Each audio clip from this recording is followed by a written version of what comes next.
How to find and edit scheduled post on Instagram. Hey everyone, welcome back to the channel.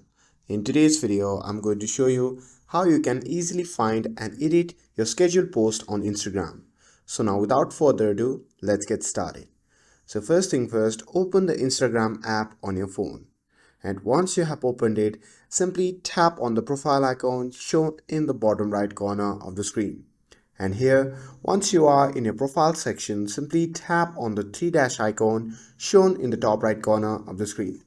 Now here, once you are in your settings section, simply scroll down and under the For Professional section, you can see the option labeled as Scheduled Content. So simply tap on that. And now here, you will see all your upcoming scheduled posts. So simply tap on the three dot next to the post where you want to edit it. Now after that, a pop-up menu will appear. From that menu, simply tap on Edit Post. And after that, on the new page, you can change the caption, tags, location, alternative text, or whatever you need.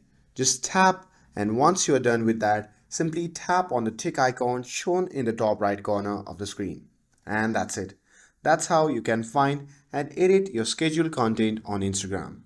With this, if you found this video helpful, then don't forget to like, share and subscribe to get updated for more videos. Thanks for watching and I'll see you in the next video.